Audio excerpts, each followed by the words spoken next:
Janesia Stroud, and today I will be interviewing Mr. Robbie Christian, and he represents the middle adulthood stage of life, and he is 64 years old, and he is a veteran of the U.S. Army. He's a pastor. He's a city councilman of Quitman, Georgia.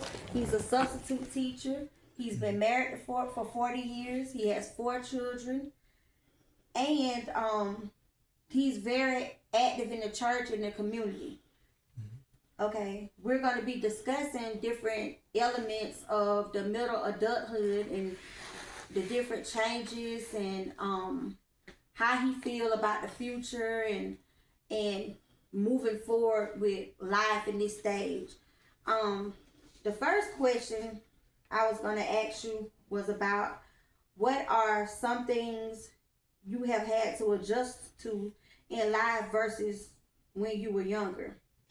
Well, the more I had to adjust to when I was young, growing up in my community, growing up without a dad that was in our life.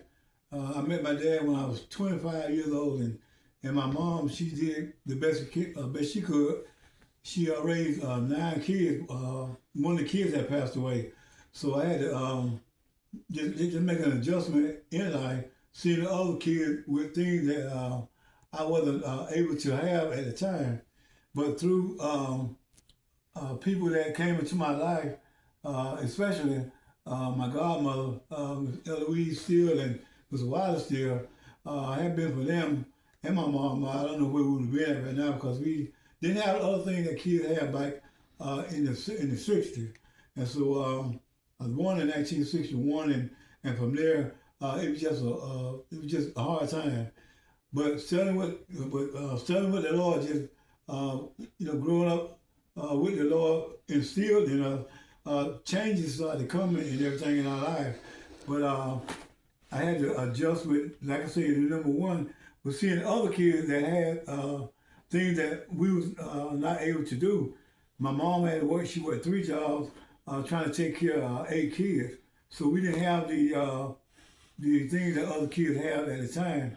But with prayer and with struggle and with patience from my mom, we eventually, as the years passed, we began to accomplish some of the things that the other kids had. But it was real hard and everything because my mom, she really struggled trying to work 3 jobs that we could have some of the things that we have had now. And so that's why my wife and I, we try to make sure that we gave our kid some of the things that we didn't have. But I just thank the Lord. It hadn't been for the Lord in my life. So we not going to be here where I am today. Wow, that's like a testimony all at the same time. Right. What are some of the challenges you have overcome in this stage of life? Well, I've overcome, it took a long time. It took me years and years, even when I got to be around 23, maybe 23, when I accept the idea that I didn't know my biological father. So at the age of 25, he decided to come into our life again. I didn't have no knowledge of him. I didn't know him. And so the challenge was to push forward. Even though we were missing that, when we played football and different sports, we didn't have a father there. The kids, other kids would come to school and they would brag about the things that they had, and we didn't have no father to come and support that game and different sport activities. So with Ms. Wilder Steele being there with us, and then my stepdad, and he came in and he played a very important part in our lives. Also, it hadn't been for him and my mom. But I challenged that life that I had with my kids, trying to give them, not give them everything they need, everything they want, but we gave them everything that we needed. And what changed me, and my wife, she was a very, very good supporter, very good. And had I been with her, I know a lot of men don't want to admit that women, play a big part. And had not been for her, some of the things that I've had the enjoyment, of enjoying, it was because of her. And so I just, thank my wife Tawana Christian, and she comes from a very good background, family. Dad and mom, great people. Dad was always the city chief here in this little town. Her mom was a great cook. She fed everybody. She was just a dynamic person. So if I hadn't had these people in my life, I don't know where I would be at, right now. And I was the very first individual in the little city, in our town equipment, to become the city council. Because when you grew up in the project, you was always deemed blackball, because no one would ever expect that one of us would come, to hold such an office. And I just thank God that, he stepped in. He stepped in. And I always kept a positive mind about everything, because after studying the Word of God, I knew that eventually, if I kept on trusting Him, that I knew it was going to be all right. I knew He was going to turn around for me. He always looked out for my brothers. I had a twin brother, Bobby, and we were just like glue together, and we did everything together. He passed away almost 2 years ago, and I really had to adjust to that. And so he was our pastor, so he always asked me if anything happened to him to take over the role as pastor at our church. So and that helped me a lot, and I'm dealing with him, not hearing anything, but I know that he's all right with the Lord. He's in heaven right now. So my main accomplishment, my main goal is to make it up to heaven with him, and not only him, but my mom and some more of my siblings and friends.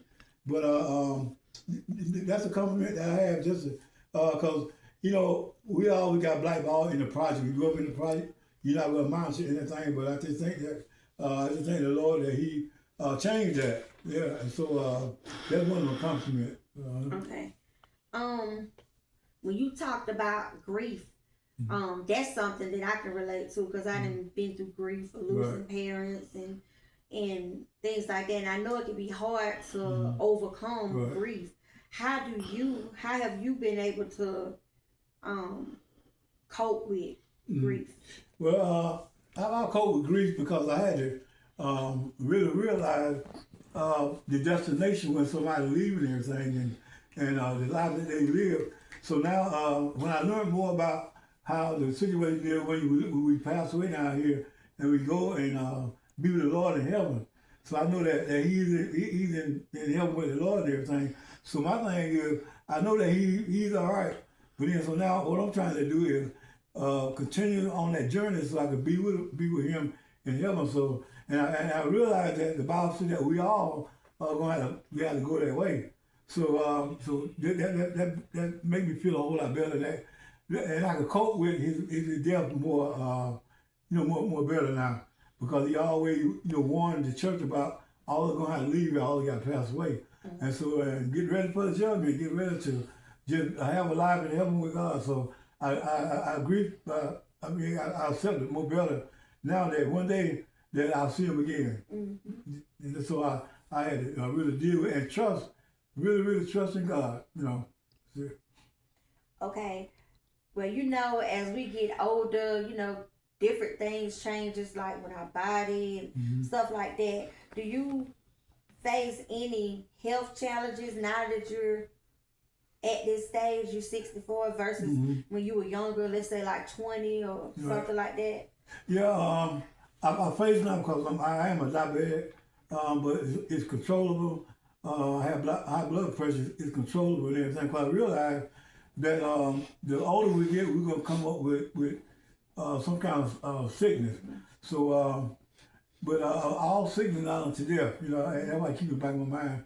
But as I, go through everyday battle, that as long as I'm doing what the doctor have me do, so I'm coping with it pretty good. Yeah, and I think that I'm in better health than a lot of young people. Yeah, it look like it. Probably me too. I know I can empathize with you on that too, because I have hypertension myself. Yeah.